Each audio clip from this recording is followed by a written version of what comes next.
ሰላም ውድ የኤርሚ ኢለርኒንግ ቤተሰቦች ዛሬ እንግዲህ ይዤላችሁ የመጣሁት አካውንቲንግ ፎር ሊዝ ሁለተኛውን ክፍል ፓርት 2 ነው። የኢንተርሚዲየት አካውንቲንግ ቻፕተር 4 ነው። እዚህ ቻናል አዲስ የሆናችሁ ቤተሰቦች ሰብስክራይብ ማድረግ የደወል ምልክቷን መጫን እንዳትረሱ። ዛሬ የምናየው አካውንቲንግ ፎር ሊዝ ኢየር ነው። ከዚህ በፊት ባየነው ቪዲዮ ሊዚው ወይም ደግሞ ተከራዩ እንዴት ይመዘግባል የሚለውን አይተናል። አሁን ደግሞ አከራዩ በእንዴት ነው የሚመዘግበው ብለን ነው የምናየው ማለት። ስለዚህ ለአከራዩ ሊዝ ምንድነው ጥቅሙ ምንለውን ስናይ there are three major advantages። የመጀመሪያው ኢንተረስት ሪቬን ወይም ደግሞ ከማከራየት የሚገኘው ጥቅም ሌላ ቦታ ኢንቨስት አድርገን ከምናገኘው ጥቅም በጣም ኢንተረስትድ። ለዚህ ነው leasing is highly profitable business የምንለው because the rate of return on lease rent is much higher than interest paid from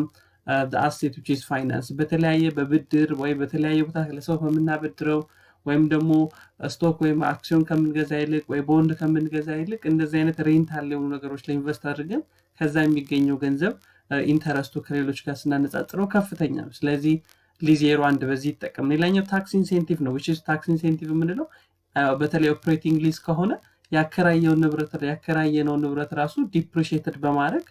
የዲፕሪሲዬሽን በኖረ ቁጥር ኢንካማችን ይቀንሳል። ኢንካማችን ሲቀንስ ደግሞ ታክሳችን ይቀንሳል ማለት ነው። ሌላኛው ጥቅም ተብሎ ሊነሳ የሚችለው ሬዚጁዋል ቫልዩ ፕሮፊት የምንለው ይሄ ምን ማለት ነው? ያከራየው ነው ፕሮፐርቲ ለ5 ዓመት ካከራየ ነው ልክ 5 ዓመቱን ሲጨርስ ወደኛ ይመጣል። ስለዚህ ወደኛ ሲመጣ ደግመን ልንሸጠው እንችላለን፣ ደግመን ልናከራየው እንችላለን። ኤስቲሜትድ ዩዝፉል ላይፉን ከጨረሰ በኋላ ድጋሚ ልንሸጠው ልናከራየው እንችላለን። ስለዚህ it have another advantage ማለት ስለዚህ another advantage to the leaser in return of the property at the end of the lease term. so this residual value can produce very large profit ማለት ስለዚህ ለ5 ዓመት ያከራየነው ፕሮፐርቲ ከ5 ዓመት በኋላ ሲመጣ ድጋሚ ልንሸጠው ልናከራየው ስለምንችል ይሄም እንደ አንድ አድቫንቴጅ እንወስደዋለን ማለት ነው። ኢኮኖሚክስ ኦፍ ሊዚንግ ስንል how we can determine the lease payment ነው። የምናስከፍለውን የሊዝ ፔመንት እንዴት ነው ዲተርማይን የምናደርገው ወይም ደግሞ የኪራዩን ክፍያ እንዴት ነው ዲተርማይን የምናደርገው ስንል the leaser determine the amount of the rent basing in the rate of return or implicity ከዚህ በፊት ባለው ቪዲዮ ያየነው implicity needed to justify the leased in asset which means implicity ሬቱን ወይም ደግሞ ከማከራየት የምናገኘውን ሬቱን ወይም ደግሞ የምናከራይበትን ዋጋ ዲተርማይን ስናደርግ in establishing the rate of return from that lease asset the leaser consider the credit standing of the leasee የክሬዲት ወርዚንግ ተከራያችንን የክሬዲት ወርዙን ማየት አለብን and length of the lease ማየት አለብን ለስንት ጊዜ ነው የሚቆየው የሚለውን ማየት አለብን and status of residual value whether guaranteed unguaranteed እናየዋለን። ስለዚህ residual property ለ5 ዓመት አከራይተ ነው ከ5 ዓመት በኋላ የፕሮፐርቲው residual value guaranteed ነው ወይ guaranteed ስንል ሊዚየሩ እዛ ላይ ጋራንቲ ሰጥቶናል ሊከፍለን ወይም ፊክስድ በሆነ ፕራይስ ዋጋ ሊሸጠው ወይም ደግሞ after the lease agreement which is completed ምንም አይነት ሊዚየሩ ምንም አይነት ጋራንቲ ካልሰጠን አንጋራንትድ እንለዋለን። በደንብ እናየዋለን። ስለዚህ እነዚህ ሁሉ ኮንሲደር አድርገን ነው ኢምፕሊሲቲ ሬታችንን ወይም ደግሞ ሬት ኦፍ ሪተርናችንን on that asset ዲተርማይን ማድረግ ያለብን ማለት ነው። ነገር ግን ሬዚጁዋል ቫልዩን ኮንሲደር ስናደርግ የሊዝ ፔመንታችን ምን እያለ ይመጣል ይቀንሳል እናየዋለን። በጋራንትድም አንጋራንትድም ጊዜ ቢሆን if the residual value which is involved which is guaranteed or not the companies would not have recovered as much of the lease payment ማለት okay classification of lease by the leaser ከዚህ በፊት እንዳየነው በሊዚየሩን በሁለት ይከፍለዋል። ሊዙን ኦፕሬቲንግ ሊዝ የምንለው አለ ፋይናንሲንግ ሊዝ የምንለው። ስለዚህ ኦፕሬቲንግ እና ፋይናንሲንግ ሊዝ ብለን ለማየት ከዚህ በፊት ያስቀምጥናቸው 4-5 መለኪያዎች አሉ። እነዛ መለኪያዎቹን አንዱንም ያሟላ ከሆነ ፋይናንስ ሊዝ እንለዋለን። ሁሉንም የማያሟላ ከሆነ ደግሞ ኦፕሬቲንግ ሊዝ እንለዋለን። ነገር ግን ፋይናንስ ሊዝ ደግሞ ስንል እዚህ ጋር ሁለት አይነት ሊዞች አሉ። ዳይሬክት ፋይናንሲንግ ሊዝ እና ሴል ታይፕ ሊዝ የምንላቸው አሉ ማለት ነው። ስለዚህ እኚህ ናቸው አራቱ መለኪያዎቻችን። is there any transfer of ownership የሚለውን በሊዝ አግሪመንት መካከል ከአከራዩ ወደ ተከራዩ ኦነርሺፕ ትራንስፈር ሆኗል ወይ? is there any bargaining purchase power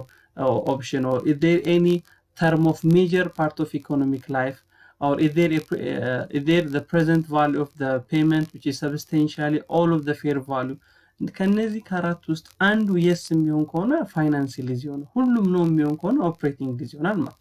ነገር ግን ፋይናንስ ሊዝ ከሆነ በኋላ ደግሞ ሌላ ጥያቄ እንጠይቃለን that the asset fair value equal the leaser book value የአሴቱ book value እና የሊዘሩ book value እኩል ነው ወይ የሚለውን ቴስት እናደርጋለን እኩል ከሆነ ምን ይሆናል ማለት ነው ዳይሬክት ፋይናንሲንግ ሊዝ ይሆናል እኩል ካልሆነ ደግሞ ምን ይሆናል ማለት ነው ሴል ታይፕ ሊዝ እንለዋለን ማለት ስለዚህ እኚህን ነገሮች የሚያሟላ ከሆነ ፋይናንስ ሊዝ ብለነው then የመጨረሻ ጥያቄ ደግሞ does the asset fair value equal with less equal leaser book value ብለን ደግሞ yes የሚሆን ከሆነ ዳይሬክት ፋይናንሲንግ ሊዝ እንለዋለን no የሚሆን ከሆነ ደግሞ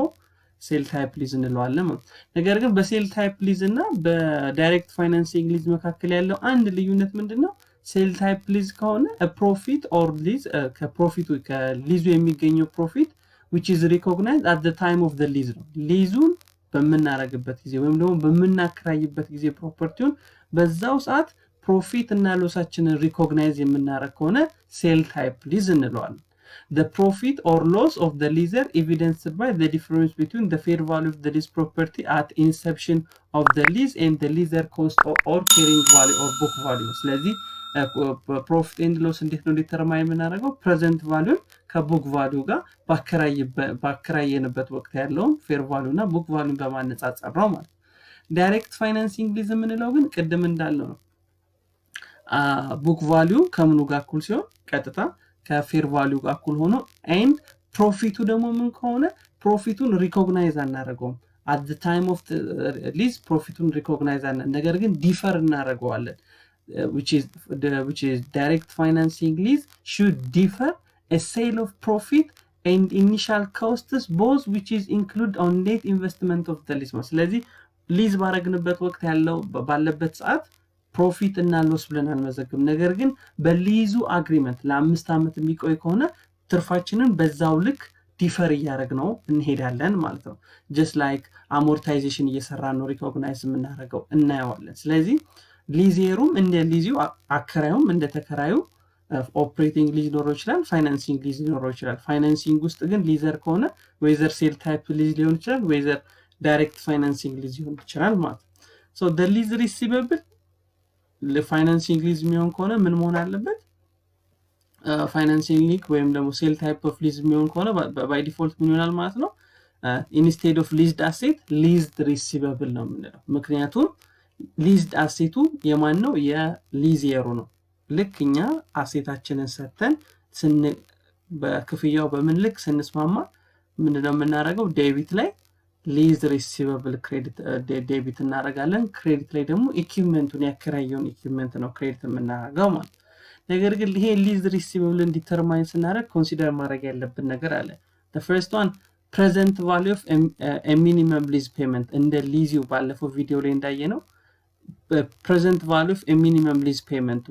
በየወሩ ወይም ፊክስድ በሆነ ፔሪድ ኦፍ ታይም የምንከፍለው ወይም ለማስከፈል የምናስበውን ገንዘብ ወደ present value ማምጣት አለብን plus present value of unguaranteed or guaranteed residual value ሊዝ ተርሙ ካለቀ በኋላ guaranteed የሆነም residual value unguaranteed የሆነውን residual value የሱንም present value ማምጣት አለብን then plus a present value of bargaining a purchase option bargaining option ከሰጠንም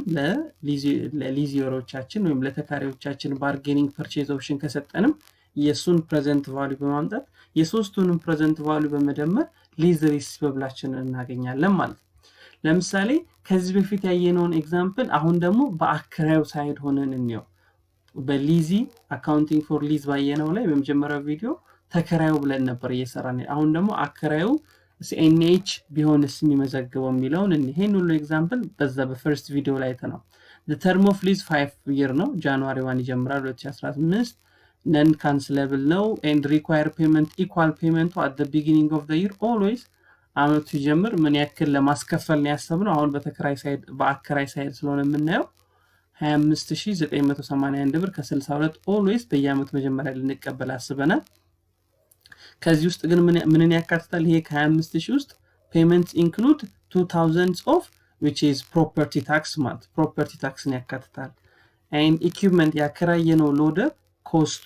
እኛ ጋር የመዘገብንበት ወይም የገዛንበት ኮስት 100000 ነው ፌር ማርኬት ቫልዩ አት ዘ ሊዝ ዴት ደግሞ 100,000 ነው ስለዚህ ሁለቱም እኩል ነው ማለት ፌር ማርኬት ቫልዩ እኩል ከኮስቱ ጋር እኩል ነው ስለዚህ ዳይሬክት ፋይናንስ ሊዝ ማለት እንችላለን ምክንያቱም ኮስቱ ከምኑ ጋር እኩል ስለሆነልን ከፌር ማርኬት ቫልዩ ጋር እኩል ስለሆነ ሌላኛው CNH include no initial ምንም አይነት ኢኒሻል ኮስት የለም ይሄንን ሊዝ ለማካሄድ ያወጣ ነው የኢኒሻል ዳይሬክት ኮስት የሊዝ አግሪመንቱን እንዲከናወን ብለን ያወጣ ነው ኔጎሺዬሽን ኮስት ኦር ሊዝ ኮስት ሊዝ ትራንዛክሽን ኮስት የለም and list no renewal option የለውም የማደስ ኦፕሽን የለውም ስለዚህ ኢኩዊፕመንቱ ምን መደረግ አለበት ሎደሩ ተከራዩ ተጠቅሞ ሲጨርስ ለ5 አመት መመለስ አለበት and rate of return ወይም ኢምፕሊሲቲው አከራዩ CNH ሎደሩን ያከራየው 10% ኢንተረስት ለማግኘት ወይም ደግሞ ኢምፕሊሲቲ ሬቱን በኢንቨስትመንቱ 10% ለማግኘት አስቦ ነው ያከራየው ስለዚህ ይሄን ኢንፎርሜሽን በተከራዩ ሳይድ መዝገበር ነበር አሁን በአከራዩ ሳይድ ነው የምንመዘግበው ማለት ስለዚህ አሁን ምን ያክል ነው አማውንት ቱ ቢ ሪከቨር through lease payment በሊዝ ፔመንቱ ከዚህ ፕሮፐርቲ ምን ያክል ነው የምናገኘው የሚለው ለማወቅ ምንድነው ማድረግ ያለብን ፌር ማርኬት ቫልዩ ኦፍ ዘ ሊዙ ማስቀመጥ አለብን የሊዙ ያከራየነው ፕሮፐርቲ ፌር ማርኬት ቫልዩ ጥያቄው ተሰጥቶናል 100,000 and present value of the residual value አሁን residual value 0 ስለሆነ ምንም የለም present value of ለምሳሌ purchase option ሰተን ቢሆንም የለም እሱንም እናስገባ ነበር ስለዚህ አሁን present value of residual value ስለሌለ ቀጥታ 100,000 ሆነ ማለት ስለዚህ amount to be recovered through lease payment ስለዚህ ከዚህ lease payment እናገኛለን ብለን ሪከቨር እናደርጋለን ብለን የምናስበው ምን ያክል ገንዘብ ነው ማለት ነው 100,000 ነው ነገር ግን ይሄን 100,000 በአንድ ጊዜ አይደለም የምናገኘው which is annuity due ነው አይደል ሁሉ ጊዜ አመቱ በመጣ በመጀመሪያው ወር ነው እየተቀበልን በ5 አመት ውስጥ አጠቃላይ ነው 100,000 ለማግኘት ያሰብነው ስለዚህ ወደ ፔሪዮዲካል ፔመንት መቀየር አለብን ይሄን አማውንት to be recovered ወደ ፔሪዮዲካል ፔመንት ለመቀየር at the beginning of period ስለሆነ ሁሉ ጊዜ ፔመንት የምንቀበለው present value annuity due ፎርሙላ እንጠቀማለን ማለት ነው present value annuity due ፎርሙላን በመጠቀም ይሄን ፎርሙላ በመጠቀም ማለት እዚህ ጋር ያለው ፎርሙላ በመጠቀም አራችንን 10% እናደርጋለን ኤናችንን ደግሞ 5 እናደርጋለን ስለዚህ እዚህ ጋር ያለውን ቁጥር እዚህ ጋር ሰርተን በሲባዛ 1 + i ስናደርገው እዚህ ጋር ያለችን ቁጥር እናገኛለን 4.1691 ባለፈው የሰራነው የሊዝ ፔመንት ላይ እቺን አስገቡ እቺኛዋን አላስገባውም ነበር ስለዚህ ይሄንን ስናባዛው ስንት ይሆናል ማለት ነው ስናካፍለው አሁን እዚህ ጋር ማካፈል 100,000ን ለዚህ ስናካፍለው ለፕሬዘንት ቫልዩ አኑቲ ፋክተር ስናካፍለው annual payment required እንደ አከራይ በየአመቱ ልንቀበል የምናስበው ገንዘብ ምን ያክል ነው ማለት ነው 23,981.62 ይሆናል ማለት እንደዚህ ማድረግ እንችል ነበር ሊዝ ሪሲቭሉ ለማግኘት annual payment ጥያቄው የተሰጠን ስንት ነው በየአመቱ መጀመሪያ 25,981 ብር ተከፍላላችሁ ከዚህ ውስጥ ግን ፕሮፐርቲ ታክስ አለ ስንቀንስ ስንት ይሆናል 23,000 ቀድም ሰርተን ያገኘናት ማለት 23,981.62 ይሆናል ዜን በአኑቲ ፋክተሩ ስናባዛው ከፕሬዘንት ቫልዩ ጋር እኩል ይሆናል ወይም ከሊዝ ሪሲቭብላችን ጋር እኩል ይሆናል ይሄ እኩል ይሆናል ምንድነው ኮስቱና ፌር ማርኬት ቫልዩ እኩል ስለሆነ ማለት ለእቺን 23,981ን እንዴት ያገኘናት እዚህ ጋር ተጠቅመን ማለት 23,981ን በዚህ መልኩ ምክንያቱም ከዚህ ሊዝ ማግኘት የምንፈልገው 100,000 ነው ወደ present value annuity due ስንቀይረው በየአመቱ መጀመሪያ ምን ያክል ገንዘብ መቀበል አለብን ወደሚለው ስንቀይረው 23,981.62 ይሆናል 100,000 ለዚህ ቁጥር በማካፈል ማለት ስለዚህ ስንመዘግብ ምን አድርገን መዝግበው ምክንያቱም ሊዝ ሪሲቭሉ 100,000 ነው ወይም ደግሞ ሊዝ ሪሲቭል እዚህ ጋር 100,000 አለ ወይም ደግሞ እዚህ ጋር annuity to recover from a lease payment ከሊዝ ፔመንት ማግኘት የምንፈልገው ገንዘብ ያለው ስንት 100,000 ልክ ስንመዘግብ እናደርጋለን ሊዝ ሪሲቨብል ዴቢት እናደርጋለን ኢኩዊፕመንት ያከራየነውን ኢኩዊፕመንት ደግሞ ክሬዲት እናደርጋለን ልክ ስናከራየው ማለት ስለዚህ ይሄ ስቴትመንት ኦፍ ፋይናንሻል ፖዚሽን ላይ መጠቀስ አለበት ማለት ስለዚህ ሊዝ አሞርታይዜሽን ብንሰራለት አሞርታይዜሽን ስኬጁል ብንሰራለት ምክንያቱም ክፍያ ስንቀበል ሁለት ነገር ነው የምንቀበለው አንድ ኢንተረስቱን ይይዛል ዜን ደግሞ የኪራዩን መጠንም ይይዛል እያንዳንዱ ፔመንት የምንቀበለው ፔመንት ስለዚህ አሞርታይዝድ የሆነ ነው የሚሄደው ማለት ላይ ስንሰራ 100,000 ነው ሪሲቨብላችን ስለዚህ የመጀመሪያው ጃንዋሪ 1 ላይ ተቀበለናል 25,000 ፕሮፐርቲ 2000 አለ there is no interest ምክንያቱም ኦርዲነሪ አኒዩቲ ዲው ስለሆነ በመጀመሪያ ስለሆነ ገንዘቡን እንቀበለው ኢንተረስት ካልኩሌትድ አይደረግም ኦሬዲ ስለከፈለን ምኑን ካልኩሌት ኢንተረስት እናደርግለታለን ኦኬ ስለዚህ ሊዝ ሪሲቨብል ሪከቨሪ ስለዚህ ምን ያክል ከ100,000 ውስጥ ምን ያክል ነው ሪከቨሪ ያደረገው 23980.2 ስለዚህ ከ100,000 ላይ 23000 ስንቀንስ እንት ይሆናል 76018 ይሆናል ማለት ይሄ አይቀየርም በየአመቱ የምንቀበለው የሊዝ ፔመንት ነው ነገር ግን ከዚህ ውስጥ 2000 ምን አለ የፕሮፐርቲ ታክስ አብረን ተቀብለናል የኛ ገንዘብ ስላልሆነ ማስወጣት አለብን ዜን ኢምፕሊሲቲ ሬታችን ደግሞ 10% ስለሆነ ኦልዌይስ ባልተከፈለው የሊዝ ፔመንት ላይ 10% እንቆርጣለን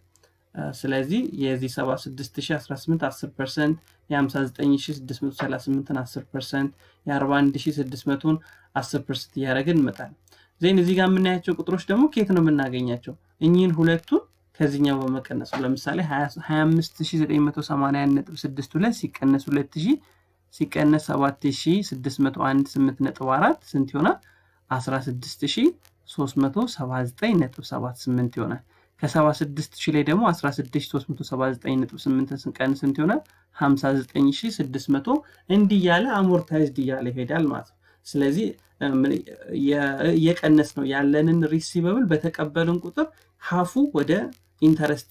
ይሄዳል half ወደ ሪሲቨብል ሪከቨሪ ስለዚህ እያንዳንዱ የምንቀበላት የሊዝ ፔመንትን በዚህ መልክ ያያረግነው ምንሄድ ከሆነ አሞርታይዜሽን ስኬጁል ሰራንለት እንላለን ስለዚህ ጆርናል ኢንትሪስን መዘገብ ለምሳሌ ጃንዋሪ 1 ሪከርድ ሪሲፕት ኦፍ the first lease payment አሁንኛ አከራይ ስለሆነ በአከራይ ሳይድ ስለሆነ ምን መዘግበው ልክ ክፍያውን ስንቀበል የመጀመሪያ ፔመንት እዚህ ጋር መታየታን 25980 ስንቀበል ካሽ ዴቢት እናደርጋለን ሊዝ ሪሲቨብል በምን ያክል ነው ሪከቨሪ ያደረገው በ23980.2 ዜን እዚህ ጋር 2000 አለች እንዳትረሱ ፕሮፐርቲ ታክስ ፔብል ስንታል 2000 ሶ ልክ ገንዘብ ለመጀመሪያ ጊዜ ገንዘብ ስንቀበል ጃንዋሪ 1 2015 በዚህ ልክ እንመዘግባለን ማለት ነገር ግን ጃንዋሪ 1 ነው አይደል ጃንዋሪ ዲሴምበር 31 ደግሞ የ2015 ዲሴምበር 31 ወይም የ2015 ኤንዲንግ ለ2016 ቢጊኒንግ ሆኖ ይሄዳል አክሩድ የሆነ ማለት ነው so on December 31 2015 CNH ወይም አከራዩ recognize interest revenue earned during the first year through the following interest like 2015 የተቀበልነው ኢንተረስት የለም ነገር ግን አክሩድ ሆኗል ወይም በ2015 ያልተቀበልነው ኢንተረስት በ2016 እንቀበላለን ማለት እሱን ለመመዝገብ ይሄው 7601.84 ኢንተረስት ሪሲቨብል ዴቢት ኤንድ ኢንተረስት ሪቬኒው ክሬዲት አድርገን እንመዘግባለን ማለት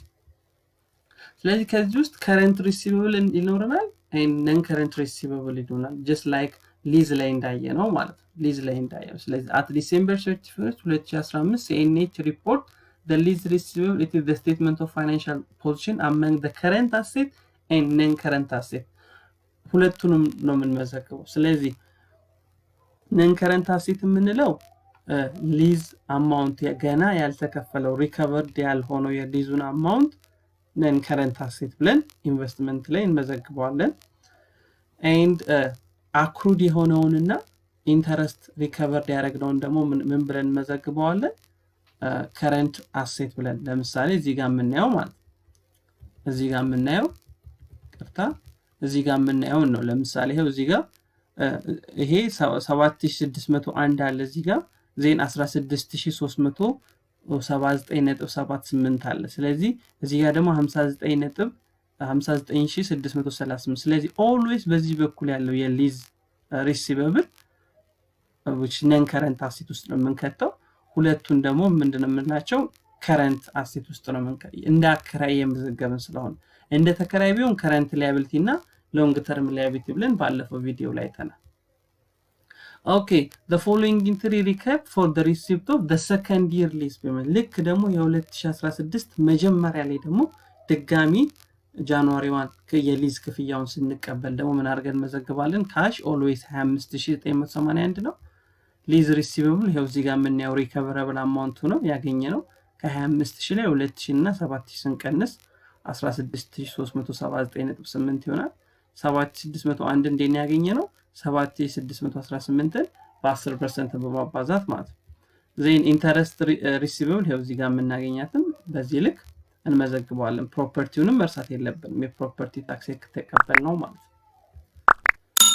Okay, the following entry record for recognition of interest earned on December 31st 2016 አሁን ደግሞ በ2016 ዲሴምበር ላይ ኢንተረስት earned አድርገናል ነገር ግን አልተቀበልነውም ወደ ጃንዋሪ አልፏል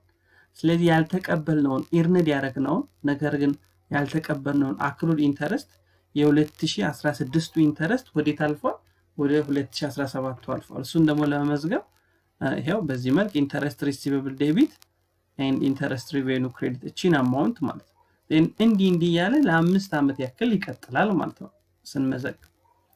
ኦኬ ይሄው ጥያቄ ራሱ ኦፕሬቲንግ ሜተድ ወይም ኦፕሬቲንግ ሊዝ ቢሆንስ ኖሮ እስካሁን ያየነው ፋይናንሲንግ ሊዝ ቢሆን ብለን ምክንያቱም ስለ ክራይቴሪያውን ስላሟላለን ኮስቱ ከፌር ቫልዩ ጋር ኦልሞስት እኩል ስለሆነ ፋይናንሲንግ ሊዝ ነው ብለናል ነገር ግን assume this example as operating lease ቢሆን ግን record each rent received as revenue እንደ revenue ነው ማለት ካሽ ዴቢት አድርገን rent revenue credit እናደርጋለን ነገር ግን ፕሮፐርቲው እኛ ጋር እስካለ ድረስ ደግሞ ምን መመዝገብ አለብን depreciation expense መመዝገብ አለብን ምክንያቱም ፋይናንስ ሊዝ ከሆነ ፕሮፐርቲውን አሳልፈ ለተከራዩ ሰጥተናል depreciation የሚመዘግበው ያ ተከራዩ ነው እኛን መዘግብ ኦፕሬቲንግ ሊዝ ከሆነ ግን ያ አሴት እኛ ጋር ነው ያለው እኛ ፋይናንሻል ስቴትመንት ላይ ነው የሚታየው ያ አሴት ስለዚህ ዲፕሪሲዬሽን ማብረን መመዝገብ አለበት ማለት ኦኬ ስለዚህ ምንድነው የምናደርገው ካሽ ዴቢት ኦልዌይስ ብር በተቀበልን ቁጥር ካሽ ዴቢት እናደርጋለን then rent revenue credit እናደርጋለን if it is operating lease ማለት then depreciation መመዝገብ አለበት because this asset which is presented on our financial statement ማለት የኛ financial statement ላይ ሪካርድ ስለተደረገ ስለዚህ depreciation expense 100,000 ለ5 ምክንያቱም residual value የለውም 100,000 ካፈል ለ5 20 ይሆናል በየአመቱ depreciation expense debit accumulated depreciation credit በማድረግ እንመዘግባለን ማለት ስለዚህ ተመሳሳይ ጥያቄ ተሰጥቶ በሊዝ የሩና በሊዚው መዝግቡት ብንባል ባለፈው ባየነውና ዛሬ ባየነው መሰረት መመዝገብ እንችላለን ማለት ነው ኦኬ ውድ ቤተሰቦቼ የመጨረሻውን ክፍል ስፔሻል አካውንቲንግ ፕሮብለም ሪሌትድ ቱ ሊዝ የሚሉትን እዚህ ጋር መጣያቸው ስድስቱን ኮንሰፕቶች ደግሞ ከቨር ማድረግበት ቪዲዮ ይዤላችሁ መጣለሁ እስከዛው ላይክ ሼር ሰብስክራይብ ማድረግ እንዳይረሳ